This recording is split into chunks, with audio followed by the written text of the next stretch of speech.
Good morning, Facebook. Hi.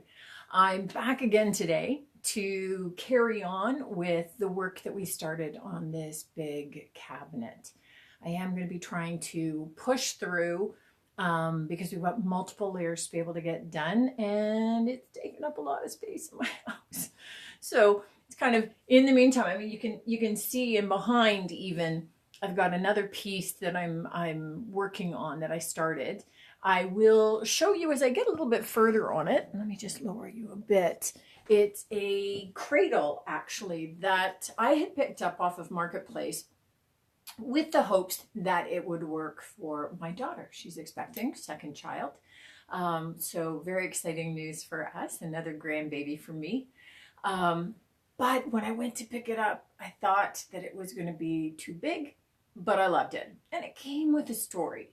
You know, and that's one of the things that I love when I go and I pick up some of these older pieces is that they've got some history to them, you know, and that's what some of the bumps and the dings are all about as well. So I don't necessarily sand everything out that way because, you know, I got wrinkles, they got dings, it's all the same kind of thing. We've all got some history and some story. This particular cradle, the woman who sold it to me, her grandfather had built it for her when she was expecting her first child, who is now 30 years old. So she had used it for both of her children and doesn't have any place to store it. As with most things, the kids aren't interested in it. Usually, and I gotta say this, I mean, I love natural wood, but a lot of the young folks don't anymore. So there's a lot of the older pieces that are ending up in landfills, ending up at the side of the road because people want white, they want gray, they want some color. They want a different look than just the natural wood. So in order to be able to save things from the landfill, it does make sense to start painting pieces that I know some wood lovers would be horrified that get painted. But I tend to look at it from the perspective that if it gets loved again, I'm all for it. So unless it's a valuable antique that people want to collect, then I'm going to paint it. And really, there's been a lot of pieces that I just post saying, look, you want it? Save it from my paintbrush. You can buy it as is. Otherwise, you got a week. And then I'm going to be starting in on it. So there's some things that I painted that other people may not have been thrilled about. But at the end of the day, I am a business and I need to make some money. So I sell what I have. So that particular piece I've got upside down right now so that I could paint the runners and the rockers, I guess. But once it's got its base coat of paint on and my molds arrive, I've got some new molds coming that I wanted to use on this, kind of like the nice little lily of the valley, I think that they are. Then I'll show you on a live how I do the molding, how I would then finish it off and paint it out. And I think it's going to be super cute. So a different look entirely from this one. But this piece, we have got primer on it. We've got a cross hatching of our base crinoline, which is kind of like a creamy kind of color. So it's not a bright white, it's a cream. We had then done a cross hatching of what was the other color called? Not faded burlap. Oh, who the heck knows? We did our second coat on some unnamed other sandy blonde. That was it. I kept thinking, not a redhead, sandy blonde. Usually those glitches I just put down to my age. Grandmother of 3, soon to be 4. Today I'm gonna get 2 more crosshatch colors on. The rest of the piece already has a cross hatching of this color, Apothecary. I think yesterday I may have referred to Apothecary as having a faint purple tone to it. That isn't. French Millinery does. We're going to be adding that to it as well, which is a really nice soft mauve. Goes great with this kind of mossy green. Look how lovely that is, how delicious that is. So we're going to be doing the same technique that we were doing yesterday with a little bit of the cross hatching. And again, it's going to look a little patchy because we're not doing it everywhere. So again, here you can kind of fill in some of the gaps in between some of the sandy blonde that we had. You're not hitting every spot. Again, we're going to be having another layer of the French Millinery that we're going to be adding in over top of this and in amongst this. So we're really, it's almost like an old world fresco, right? We're kind of smearing things all over, which is kind of fun. A lot of the finishes that I tend to do are more blending techniques where we're using a lot of water, where we're spraying a lot of water in the piece and we're blending the colors and mixing the colors together, which quite honestly, I love doing. This is a little different in the sense that we're not blending the colors together on this right now. And what I was mixing up earlier, I don't have in the DIY paint the color of gray that I want. I wanted something that was a little bit softer, a little bit darker, and I don't happen to have that on hand. I'm sure they make it, but you don't always have exactly what you're thinking of when you're thinking of it. And I could order it, but I'm impatient and I'm not willing to wait. And the beauty of DIY is that it mixes beautifully. So you can mix your own colors. I mean, you don't necessarily have to have a range of a paint company that has 60, 80, 100 different colors for you. You can blend together. Any Sloan blends together really well. You can get your own shades and hues, lighten something with some white, darken something with a little bit of black. The gray that I was mixing up, and I'll show you in a little bit more detail when we get to the wash, I needed something that was a little bit softer than what I had on hand. So I have mixed together some white and some darker gray and a lot of water, because once we've got all of our color base on, we're going to be doing more of a wash. So it's not going to be a really solid color. I'm going to be adding a watered down version of the gray over top. Some weird shaded color coming on there. You can feel a little brush here that is stuck on there. But we're going to be adding a bit of a wash. So we're going to see a lot of these colors still kind of peeking through. And then we've got distressing, and we've got waxing, and we have some dark and decrepit. I have both the liquid patina of that and some of the new dust, which I may use down in some of the real lows and crevices on this piece, which again will give it a little bit more of its aged character back a bit. And that's really what I'm going for here, is something that looks a little bit old and worn. I definitely wanted to lighten it up a little from what it was in the really dark kind of reddish wood tones that were there.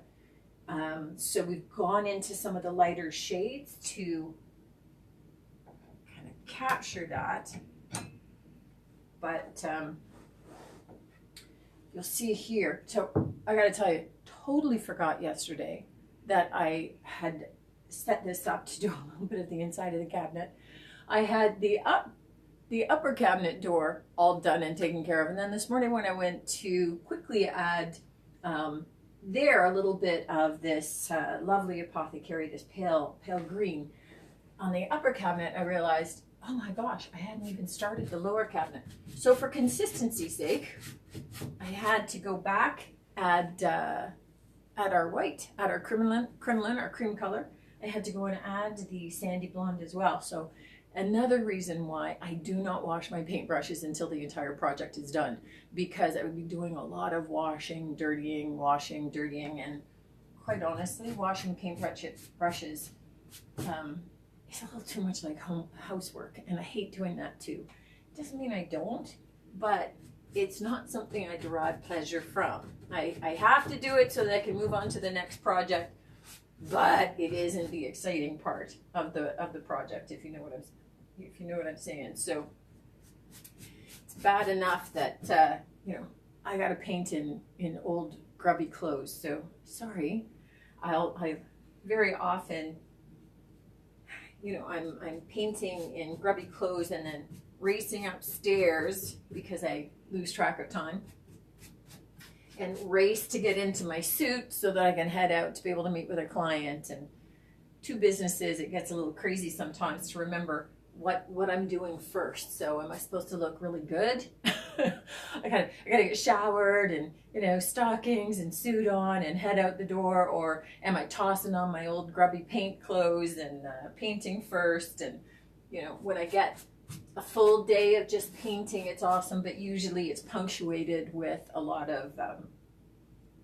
the office work that I have to do.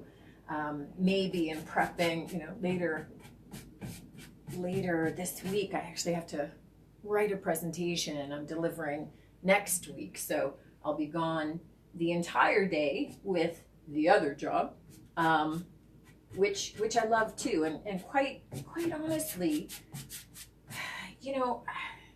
at my age, and all right, so not a big secret from most people that know me, I have no hesitancy with my age. So I turned 60 last year, 61 this year.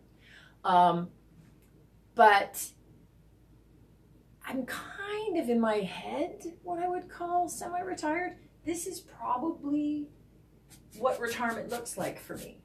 Two businesses, but a blending of both, right? That I'm able to take on the project pieces that I want to. I'm able to take on the clients that I would want to, that I feel that I have time for. A little bit of a luxury from that perspective, but sometimes it gets a little crazy remembering if I'm in a suit or jeans and where it goes from there, right? Okay, Carrie, same age, perfect. We got to hang together, right? There's a lot that we can do that we very often don't get credit for, and quite, I gotta tell you, I mean, I'm in a lot of respects way better, much more confident now than I was when I was younger. Sad to say, I'm way healthier now than I was when I was younger as well. So there's a big difference as you get older sometimes too, in terms of what what you understand about things, and what you're willing to do to take care of yourself. I plan to be a really ancient old woman,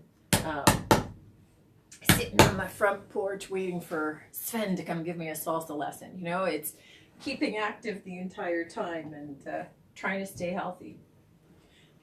Sip of my chai. I'm an avid tea drinker. You're always going to see me with a cup of tea, but it was a very sad morning because I realized I'm out of my stock of my sugar-free chai. So I love my chai, and I've recently gone sugar-free. So being out of it right now is not a happy day for me. Right? Yeah. With age comes wisdom. I typically try and tell my kids that. I don't think that they're buying that story, but at some point, I usually tell my husband I'm always right too, but he's older, so the age comes wisdom thing would mean I maybe have to listen to him more, and now my argument is losing steam. And I'm not sure that I can break down to that. Okay, so our next color that we're adding on, and again, we're adding it on exactly the same way. Ooh, brand new paint fixie brush. All right, this is where, as a painter, it's kind of weird, but okay, this is just awesome. Very excited when I get new brushes. We're gonna do the same technique. Hey Beth, how are you, honey? I haven't seen you in ages and we haven't spoken. It's kind of weird that we're talking through Facebook, but hey, good to see you. So we're gonna do exactly the same technique here, and we're adding on our last color before we start moving into our color wash. So here we're adding in this very pale kind of mauve color. This is beautiful, this French millinery color. I absolutely adore. And I did tell y'all that it was going to get worse before it got better, right? Everybody understands this. Okay, so Carrie, I'm not the only one that's in love with the Paint Pixie brushes. You know what? It just fits in the hand so nicely. It works so well with the DIY paint. I mean, there are other paints that I use that I do specifically use some other brushes with, especially some of the paints that have the built-in top coat. You know, that like a fusion mineral paint here in Canada, or just make yourself at home right there, Harley. My dog is lying right against me, pushing me out of her way. So I do use some other brushes with that, but only because that tends to be a paint that you're looking to get that really smooth finish, right? And because it's got that built-in top coat, you're not sanding it down to smooth before you add a wax or a top coat. It's already built in which case you've got to get that smoothness in as you paint it. You don't have the luxury. So I will use a different brush for that, typically a zipper brush, which is awesome for that. But for something like this, where I want the texture, I want to have the layers sitting kind of in the crevices of each other, so that when I do some sanding later, which is always delightful given this is the middle of my living room, but when I do some of that sanding later and it smooths out, you start getting those highs and lows of those different colors to add kind of a subtle element to the finish, right? So it kind of is like we're doing a big splotchy mess, and in a lot of respects we are.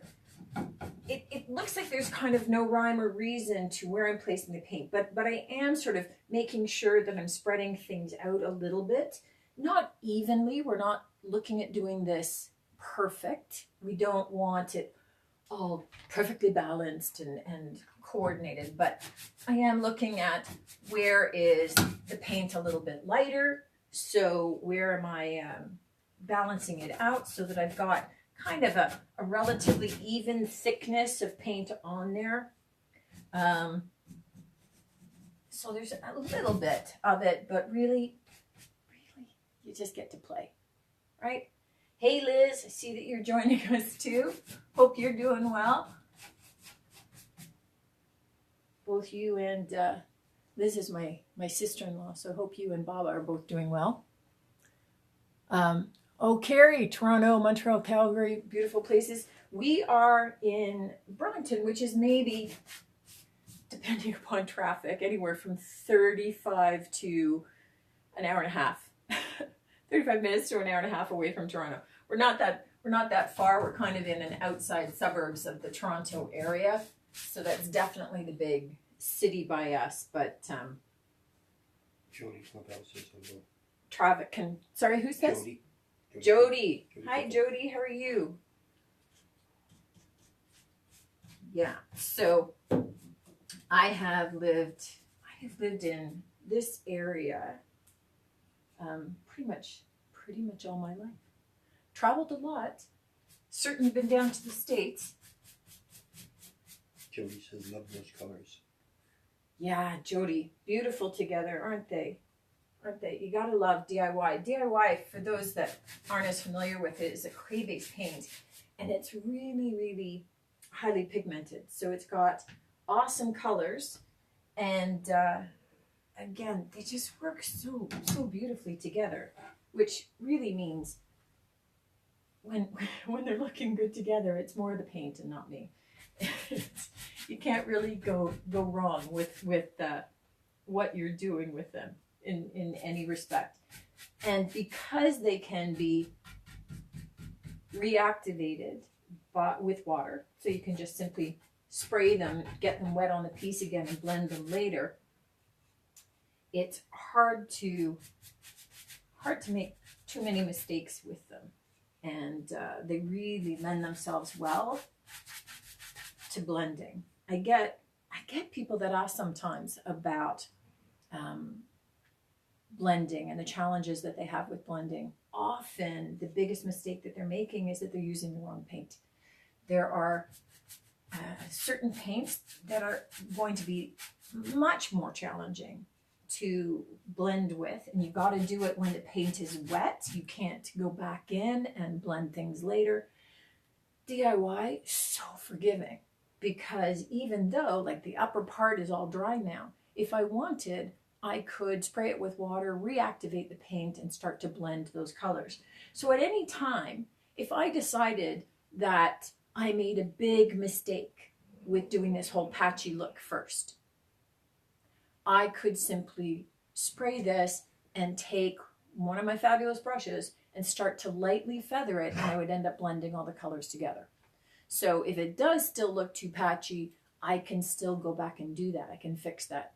Now, probably that's not smart to let you know that that would have been a mistake that I was fixing, but that's part of this process. You know, if you're watching this, you're watching either just because you're intrigued about what goes into a piece, or you're looking for a new technique of something to be able to try. So, you know, this could be something that when we're done, you're going, oh, I love it, I want to try that myself. Could be, oh, good to know, never going to try that, that sucked. Carrie says, love my DIY too, best paint ever. Okay, so lots of DIY paint lovers. I got to tell you, it's probably my go-to paint for most things. Couple of exceptions, right? The cradle that I'm working on in behind. You can see the little legs sticking up in behind this piece. That one I'm actually using a Canadian paint, fusion mineral paint, self-sealing, mostly for a couple of things. One, it dries rock hard, so I'm not expecting that an infant is going to be sucking and chewing on the woodwork, but all things are possible. And this paint is not going to be harmful to a child or a baby. It's going to dry rock hard. I don't want to finish it with a wax. It's already going to be pre-finished. The moldings I'm going to add are all around the outside. They're not accessible to the child.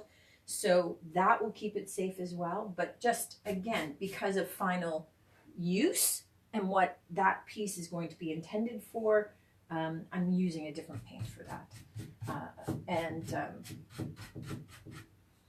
Usually, though, if I can, I use this. Although, you know, I've been known to pick up a can of Annie Sloan here and there too. And sometimes it's easier for me to get. I've got distributors right around me.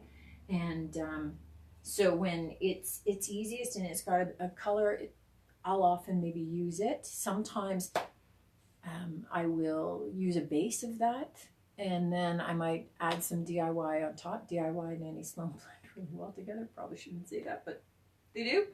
And they play nicely together in a lot of respects. So I will mix paint brands and things too. Small business, you know, I use what I've got on hand very often. And it's just super convenient. And there's certain paints that don't play nicely. Those guys do. So chalk paints and DIY play nicely together. So this is what we're doing. I'm going to finish off the rest of the piece, but you can see that we've added in the French Millinery.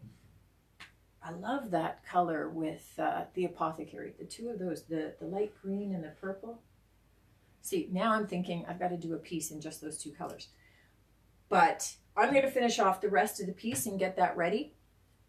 And the next time that you see me we're going to come together and I'm going to do the wash that I've mixed up. So I've got a gray wash that I've mixed up and a bit of a darker gray to be able to blend in with that. We'll see how that goes as we start to do that, and then we can start getting into aging the piece a little bit more once we've got some of this color laid down.